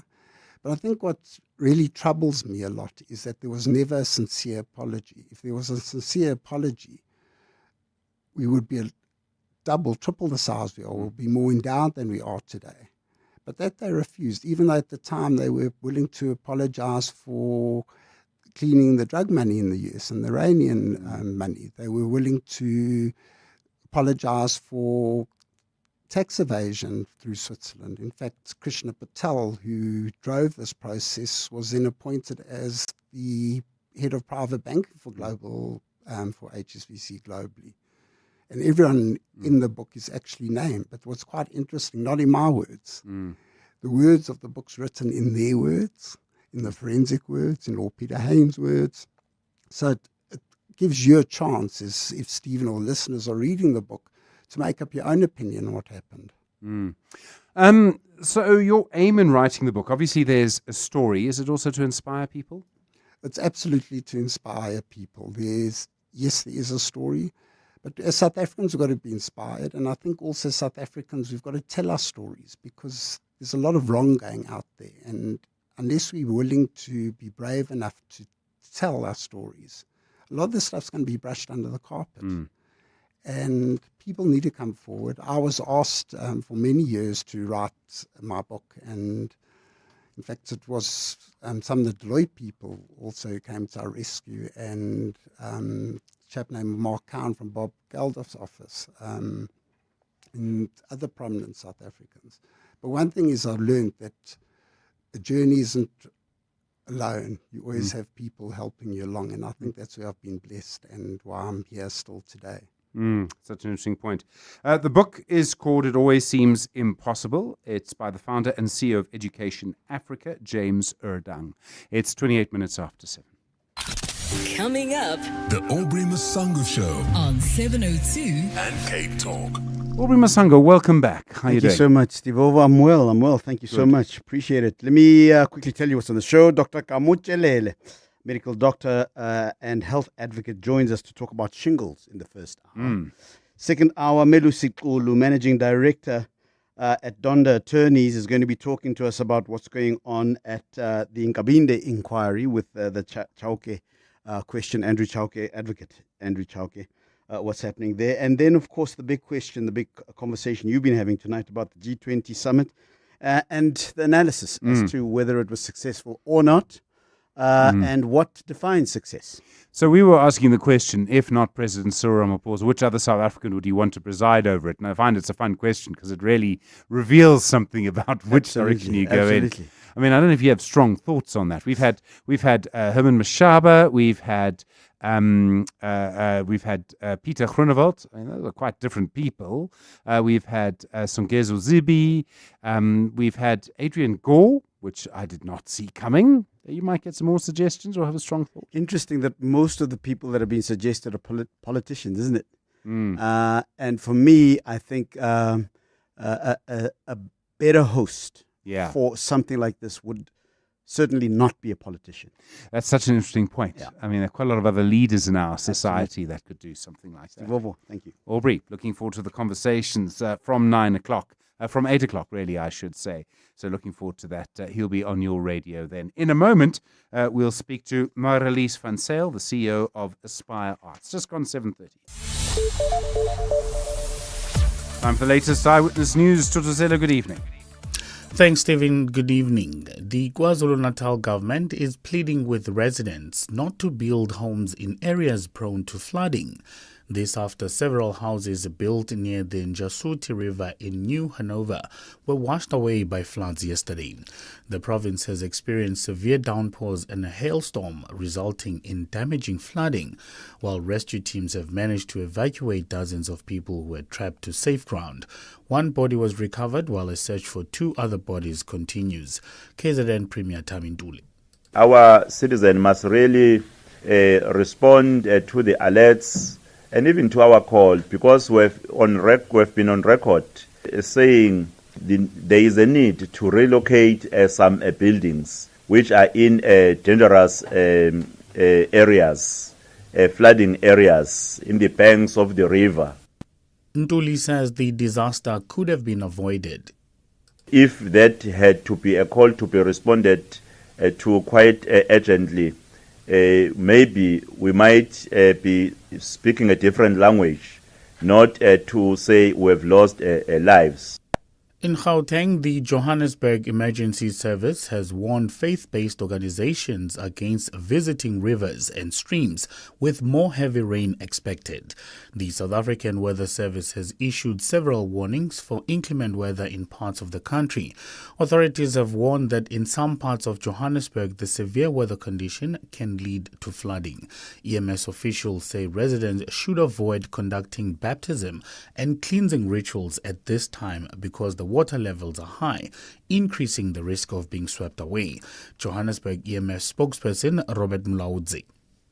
From our side as the City of Johannesburg Emergency Management Services, together with our disaster management monitoring teams, our aquatic rescue unit, we still remain on high alert, monitoring all 7 regions of the city for any emergencies. RCL Foods has recalled some of its dry pets food. The company says elevated levels of toxins were detected in dog and cat food produced in May and June. Affected products include Bobtail, Catmore, Optimizer, Canine Cuisine and Ultra Pet.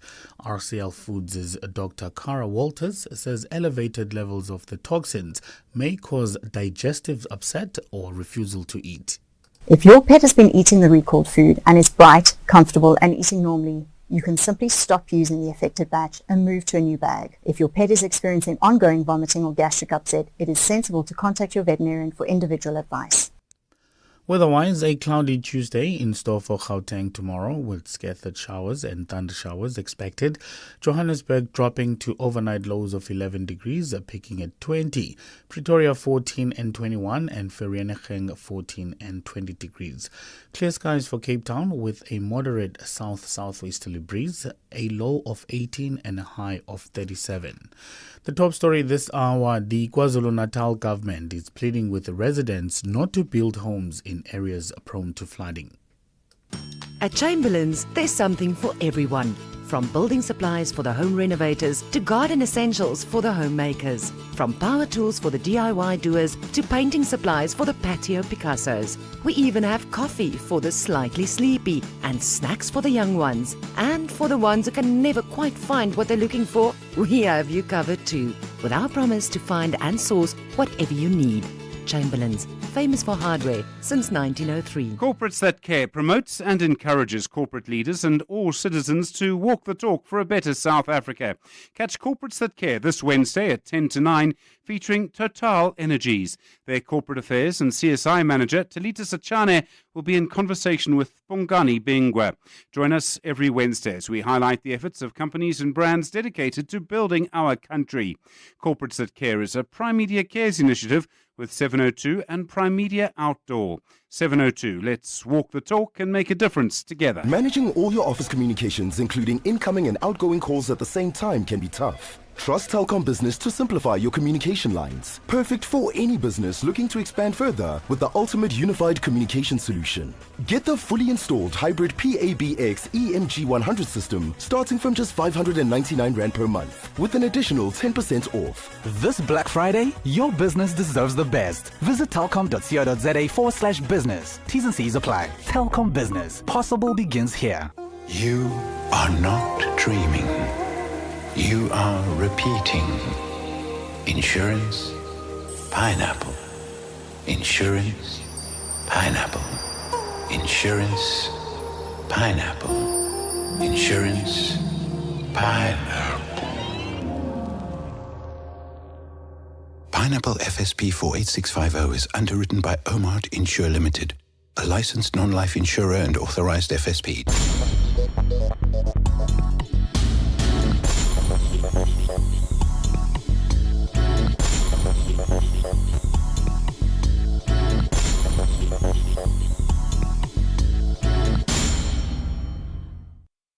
The Money Show with Stephen Grootes, live on 92.7 and 106 FM. Streaming on the Prime Media Plus app and DSTV channel 856. 24 minutes now to 8 the time. All right. We will speak to, hopefully, our How I Make My Money guest in just a moment, just to get an understanding of how she does it. Is, of course, looking forward to the conversation around investing in art and how that is done. There's so many questions as well about investing in art and what you can learn from it. And I think one of the questions that you can learn is just what people are likely to value in the future. And isn't that an interesting question? You might look at a piece of work, you might look at a sculpture, you might look at a painting, you might look at anything like that and think to yourself, well, I kind of like it. I like it in this particular way. It speaks to me in this way. And now I don't know if it is going to appreciate, if it's going to get more expensive, if it's going to increase in value or not. And you might also come across a work that you think to yourself, well, this is always going to do very nicely. This piece of work is going to respond and create a response in many people. And as a result of that, and because of that, we are going to be able to make money out of this over the longer term. And you just don't know. I mean, if you look, for example, at the piece of work, the art, the sort of piece of the painting that's probably the world's most famous, the Mona Lisa, one of the reasons it's so famous is not because just who did it or what it is, not just because it's sort of Leonardo da Vinci and all the rest. It's also because of what happened to it and the fact that it was stolen for a short period a long time ago. There's a sort of history. Things happened to it, and that's what made it so interesting. It could also just be that maybe tastes change and what you think is going to do so well actually starts to simply fall away. That can happen too, and there's really nothing you can do about that. I would also suggest that most art probably doesn't really appreciate, doesn't actually get more expensive in value. Most art probably becomes weaker in value, becomes worth less over time. So difficult to sort of know in advance what is going to happen and why certain things are going to go up in value and why they aren't. I find that such an interesting question as well. It's 22 minutes now to 8 o'clock. The Money Show. How I make my money. Pleased to tell you, Marlies van Sail, the CEO of Aspire Art, is the person we're talking to tonight. Marlies, good evening. Thanks so much for agreeing to spend some time with us on The Money Show. Hi, Stephen. Thank you so much for the invitation. I just want to go back a little bit because you didn't start in art. I saw your first job was at an advertising agency and you moved into art from there. Yes. Was advertising what you sort of your first love, or was it just a stepping stone for you? That was certainly just a stepping stone. So way back then when I went to university, I went and studied art. I always knew I wanted to somehow be involved with art, but not knowing exactly what to do. Back then, we didn't know about all the opportunities that can and do exist. And the art industry and market has also changed quite a lot. There are a lot more job opportunities.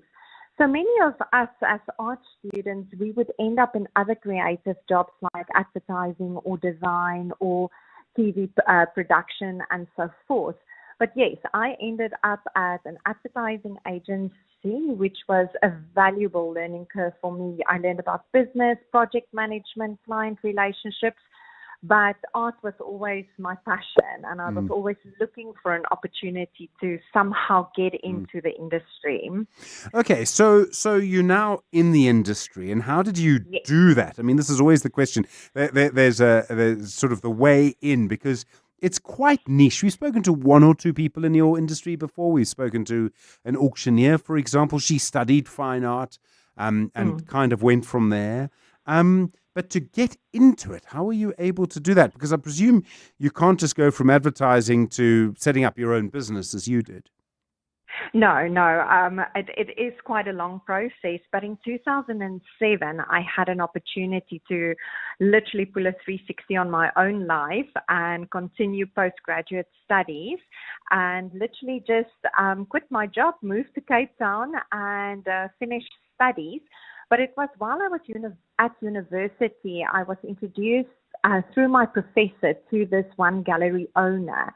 And then I got a job as a gallery manager or gallery curator, they called it back then, to work in this commercial gallery and to literally start the business from the ground up. So it was definitely by way of introduction. And the rest is just a lot of hard work. Yes, introduction is important. Okay, so, I mean, you're now in the space where you particularly look at art as an investment, as I understand it. And let me start at the beginning with this, because this is quite a complicated topic. I mean, there's a wonderful phrase, there's a wonderful philosophical question. What is art, right? So you could say art is a squiggly drawing. Art is the design of a really good cell phone. Art is a tennis racket. But we think of art as something that exists only for itself. So what then creates value in an artwork?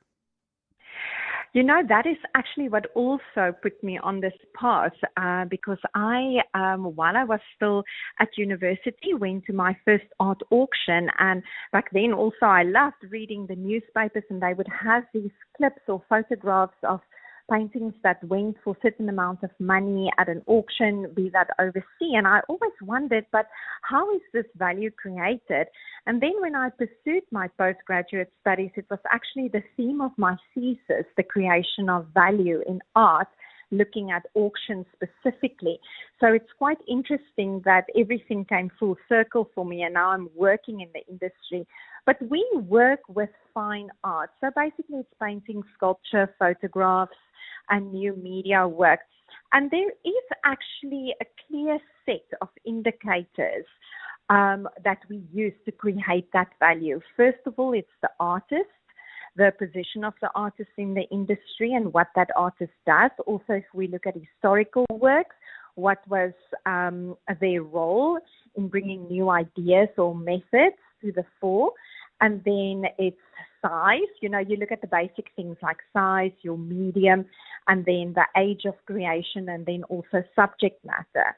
And then the real thing that's quite, I think, difficult for a lot of people to understand, we also look at aesthetics. So we basically judge a work, if it's good or not. They do always say art is in the eye of the beholder, but for us who have spent many, many years looking at art and studying it, we make those aesthetic judgments as well. So yes, we will stand in front of a painting and say, is it a good painting or is it a less, accomplished painting? So I would like to think that you and, say, your greatest competitor, if there were such a person, would be invited to a gallery and asked, so look at this, invited to look at an artwork. Do you think that you and someone else in your business would agree or disagree on whether something is a good artwork or not? What I'm trying to get to, I suppose, is there a commonality? Because without the commonality, there can be no extra value. Yeah. So yes, absolutely. We would to a certain point agree on the value of that work. There is commonality, and that is also what investors look for or collectors. So it's a lot of talking, a lot of looking, but it's exactly those components of value: the artist, the date, the medium, the size, and then it's aesthetic factors. And then also we look at the market, we will see, okay, certain artists 10 years ago sold for this amount of money. What is the worth of that particular work now? And there are different indexes that we follow. We follow Mutual Art, Art Price, ArtNet. And these are all databases that literally they draw all the information and all the auction results. So you can basically do a search on a particular artist and then put in certain dates and mediums and subject matters. So yes, there's definitely a commonality. Okay, so now this gets to a different thing. Who says? Okay, so why why? Now I realize you've studied this and I haven't, but why with something like this is your does it matter? Why is your voice louder than mine? Now let me just accept firstly that it should be okay, but I can't tell you why. But I mean, it's such a sort of childish way of asking it. But why do these people's voices matter and not others? So because we work in it, this is our job. We consult people on it. My title, yes, I am a CEO, but first and foremost, I'm a art historian and a specialist. So it's the same way people review books or review movies, films, concerts, music. It's the same. We've studied it for so long and we follow it. It's actually for us quite close to religion. But the art world or the art market is not a new thing. It existed since the Renaissance, and prominent families like the Medicis, they all collected art, and then you will have their advisors as well. So yes, it is. It's a very close-knit community. It's what we call the ecosystem. It is an industry that supports all the various role players, but definitely there are gatekeepers, but they always say the taste makers. But then generally there's just good art and less good art, and art that will give you a return on your investment. So can you see, if you look at the sort of, did you say tastemakers, I think was the phrase? Yes. That as tastemakers change and say, for example, a particular group is in the ascendancy, they're starting to rise, can you then predict from that certain types of art will become more valuable and others less valuable? Yes, absolutely. So we see that the industry and the market is quite, it works in cycles. So you are not necessarily going to collect or appreciate the works or the art that your parents or grandparents collected. We do see the younger people coming in now. You see people in their early, let's say late 20s, early 30s. They have some disposable capital. They at an aspirational phase in their life. And so they are also looking to the finer things in life. And we see them starting to buy art. And then we see them engaging in our online auctions, because naturally that's a medium or a channel that they really like and engage with. So they bid a lot online. And then it's also entry-level works. And I think they also enjoy that. And then we actually guide them through the process. So the road that we walk with collectors is quite a long one. I mean, I've worked with some collectors for almost 20 years, starting their collections, growing their collections, and then selling and buying again from their collections. But yes, definitely there are cycles, and we can see trends. And also an interesting thing for South Africa about 10 years ago, with all the new museums coming up in Cape Town, there was this big focus on contemporary African art and also the works from South Africa. And there also we saw a lot of figurative works coming in, a lot of performative works coming in, especially from international audiences that really loved collecting these works.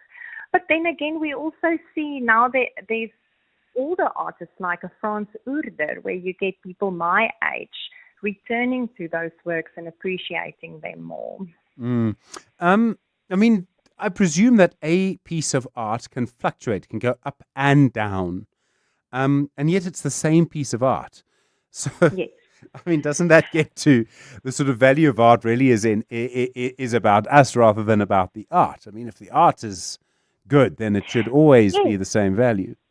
Yes, the value is to an extent a social construct. And that's where we as advisors, we would tell our collectors, listen, it's not a good time to sell now. Our advice is to hold on to the work, or when we feel, okay, if you want to sell and now is the right time, before the market cools down or before you have to wait a little bit longer. But yes, the value for art is to an extent a social construct, but it's based on certain indicators. We're speaking to Marlies van Zyl. She's the CEO at Aspire Art. Art as investment is sort of her business. She's also in the classic cars business, and we'll talk about that in just a moment. 10 minutes now to 8 o'clock. Those trusty old shoes, there for your first move out of home. That marathon training that lasted a day, the quick runs to the store, the long nights out. Yeah, they've done the most for you. But with the Street Store, they can do even more for someone else. Visit thestreetstore.org to find out more about donating your pre-loved shoes and clothes to the world's first rent-free pop-up clothing store for the homeless. Donate before December 6, 2025. Durbanville Hills is the wine that pairs perfectly with slow summer evenings, listening to your favorite playlists with all your special people in all your favorite spaces. It pairs perfectly with your December Friendsmas dinner or Sunday lunch. It's the wine that pairs perfectly with your story. This summer, treat yourself to any 2 bottles of delicious, award-winning Durbanville Hills from participating retailers, and you could win a 5,000 Rand gift voucher from Durbanville Hills. Not for persons under the age of 18. T's and C's apply. Hey, no longer feeling like the man you used to be? The man who introduces himself and people say, I know. The fact is, 95% of men with low testosterone go untreated. Vitamin High Performance Supplements for men helps recharge energy, regain lean muscle, and reload performance. Available at all good pharmacies and Vitalamin.co.za. Vitalamin. Don't get older. Get better.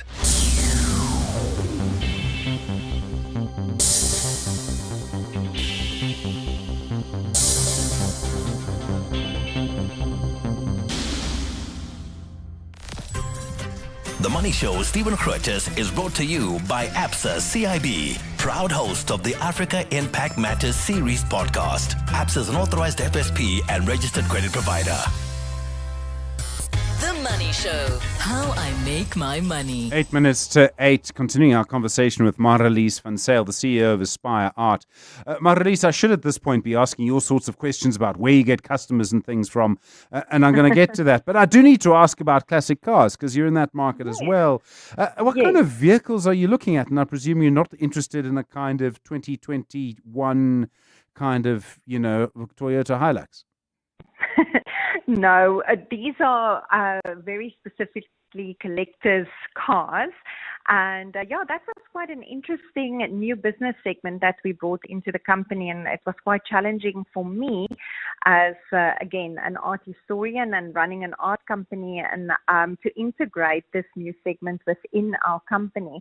But what I found was a lot of car collectors look at exactly the same things in a car that art collectors would look for in a specific work of art. So it was very much the name of, the brand of the car, the year, the model, the design, the engine. So it was actually quite a lot of fun. So we will do these auctions biannually. And so we haven't done one this year. So we're working on our next auction for next year. But it was great fun working with all the old classics. Alfa, we had some Ferraris, and it was Porsche. It was really great. It's a big learning curve for me. And then I'm also a very big Mercedes fan, so it was great seeing all these old models with their beautiful colors and lines. I mean, rarity is the issue there, hey? Isn't that? Is, and provenance, yes. What do you mean by provenance? The history of it? Who owned it? The history of the work. Of the car. Yes, who owned it? Where did it come from? And just the background story of that particular car. Is the way that market works very different to the art market?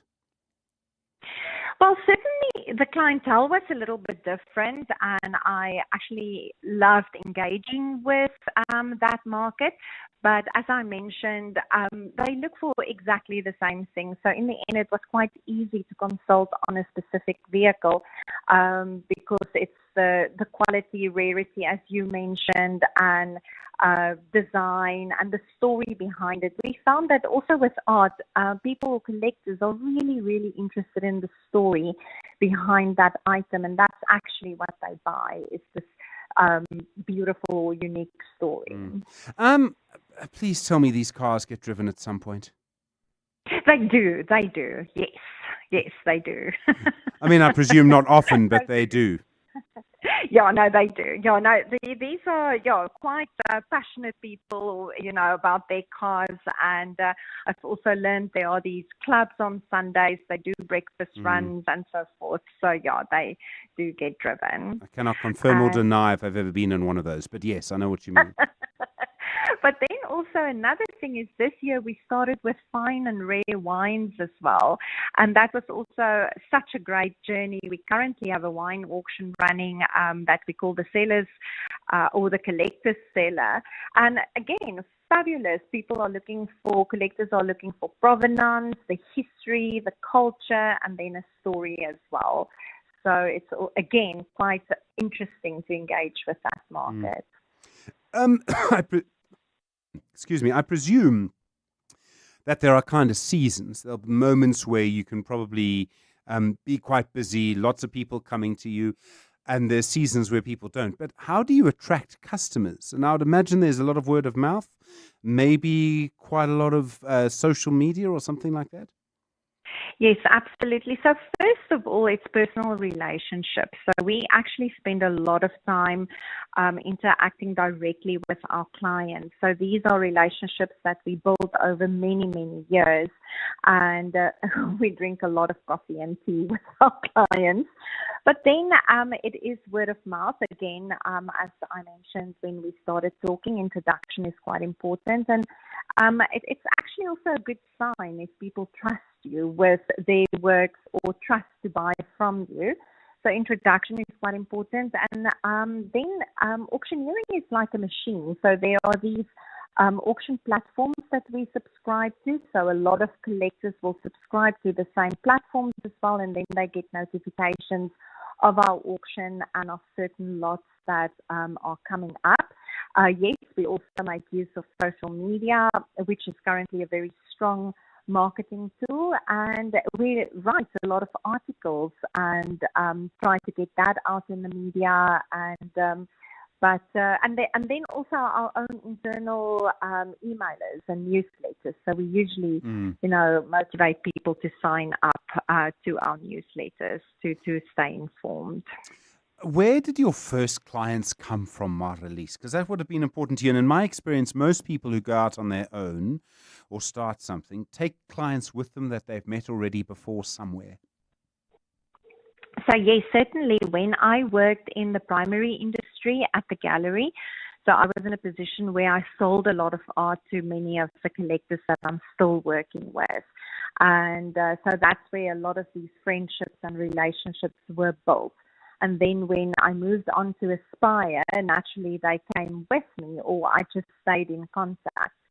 And but it was definitely when I worked in the primary industry and literally working almost as a salesperson in the gallery.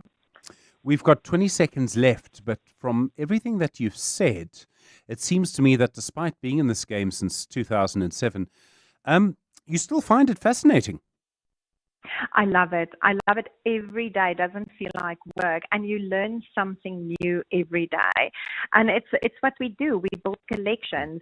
We build collections of value, and just to place these works in the most interesting private collections or museum collections, it's really lovely. And we work with the stuff of history. What we do today is going to be written about in the history books of tomorrow. So I absolutely love this industry and this job.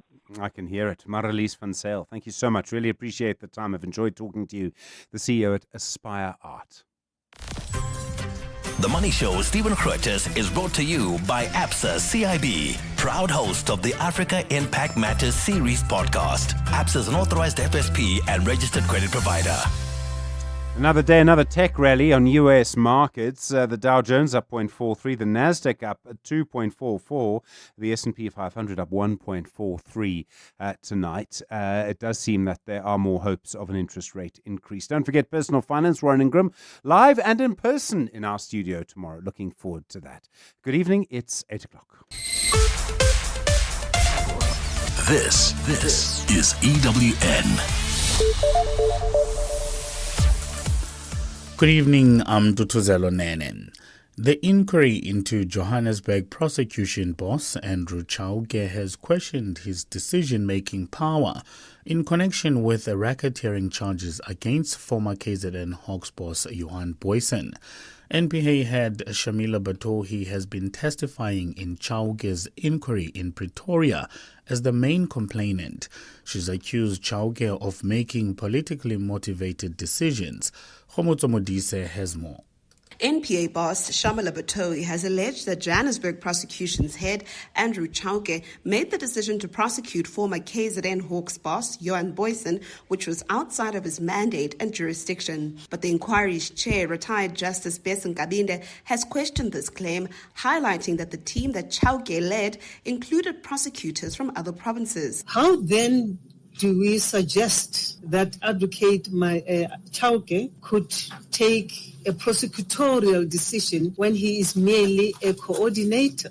But Batohi says from an affidavit made by former acting NPA head Nomgcobo Jiba, Chauke was more than a coordinator. What Advocate Jiba is a coordinator. But Batohi says from an affidavit made by former acting NPA head Nomgcobo Jiba, Chauke was more than a coordinator. What Advocate Jiba's view was that he was not merely a coordinator, that he was in fact the de facto DPP, the DPP in charge. Chauke's lawyers insist that while he led the team of prosecutors, he did not make the ultimate decision to prosecute Boyson. Khomozo Modise, Eyewitness News. The prosecution team in the trial of alleged underworld gang boss Nafees Modek has used a timeline of events today to show Modek was allegedly behind the attempted murder of prominent attorney William Booth. Modek and 14 others face 122 charges for various crimes, including the attempted murder of Booth 5 years ago. Prosecutors used a thread of circumstantial evidence today to place Modek at the center of the attempt on Booth's life. Carlo Peterson has more. State Prosecutor Greg Vormerans today used cell phone evidence and the testimonies of witnesses to implicate Nafees Modek as the mastermind of the attempt on attorney William Booth's life at his Higgovale home in April 2020. Evidence shows co-accused Zane Killian started profusely pinging Booth after another co-accused, Jacques Cronje, was arrested for kidnapping and intimidation related to an alleged extortion attempt involving one of Booth's clients. Cronje was arrested after Booth lodged a criminal complaint against him. This is all within 24 hours of Cronje's arrest. Is that timing all just a coincidence? I can't answer that, I didn't give no instructions. Modek insists Killian was part of a conspiracy against him on behalf of his alleged underworld rival Jerome Donkey Boyson and corrupt cops. Carlo Peterson, Eyewitness News, Western Cape High Court. The UN's World Tourism Organization has revealed the Chinese travelers are the biggest spenders. The country spent 4.6 trillion rand on overseas travel last year. Cape Town's tourism authorities are in Shanghai in a bid to attract visitors from the Asian market. MACO member for economic growth, James Foss, says the city is targeting both the Chinese and Indian travel markets. Unlocking new visitor markets is a key priority because it's how we grow Cape Town's tourism economy and create more jobs.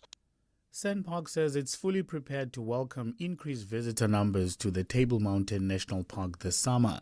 It's also highlighted strong safety measures and enhanced firefighting and environmental protection capacity.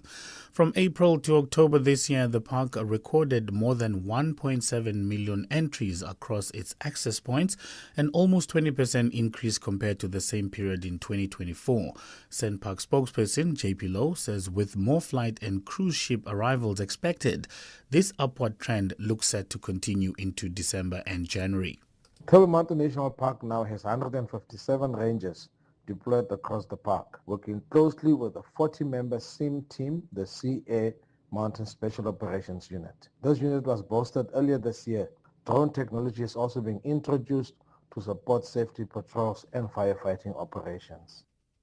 Israel's military has announced the dismissal of 3 generals over their failure to prevent the October 2023 assault by Hamas. It has also ordered disciplinary action against several other senior officers.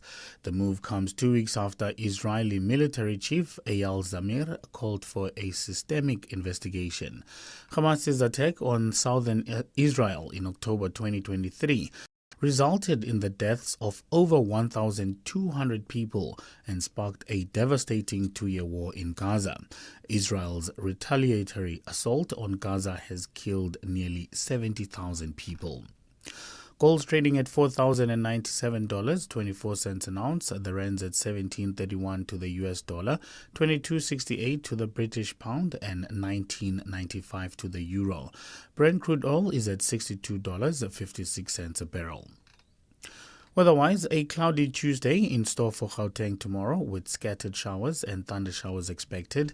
Johannesburg dropping to overnight lows of 11 degrees, peaking at 20. Pretoria 14 and 21 and Vereeniging 14 and 20 degrees. Clear skies in Cape Town with a moderate south-southeasterly breeze, a low of 18 and a high of 37. The top story this hour, the inquiry into Johannesburg prosecution boss Andrew Chauke has questioned his decision-making power in connection with racketeering charges against former KZN Hawks boss Johan Boysen. EWN, in touch, in tune, and independent. For the latest, visit ewn.co.za or download the EWN app. Aubrey Masango. Live, streaming countrywide on Prime Media Plus, DSTV channel 856, 92.7 and 106 FM. The time now is 6 minutes after 8 o'clock, and welcome to the show. My name is Aubrey Masango, and it is good to be back, folks. It is really good to be back. Let me thank Wasanga Mehana for taking care of business last week. I had to make a quick exit out of normal programming as a result of a bereavement in my family. And thank you so much to him for getting in touch with us. Yeah. But Chris, I think I've had my fair share of bereavements this year, bro. Yeah, I'm good now. It's like, can it stop now, please? Hey? Please. And but thank you very much once again to Mr. Mehana for looking after the show for us during that time, and for you showing him all of the love that he has already expressed. So tonight I want to talk about a number of things, but I suppose I want to start off by saying South Africa, take a bow. Yeah? Yeah. The G20 summit was a success, in my opinion. True. And I want to say it is a success precisely because of the overt and covert opposition to it. The international, external opposition to it, and the internal, domestic opposition to it. And you, South Africa, pulled it off. Well done. Take a bow.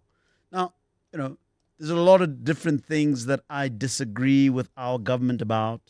If anybody listens to this show, you will be very, very well informed of the fact that I am a big critique of government's performance in many different spaces. But hey, when they do well, we've got to come out and say, well done, guys. True. Well done. Of course, there were a few glitches here and there and so forth and so on. But my sense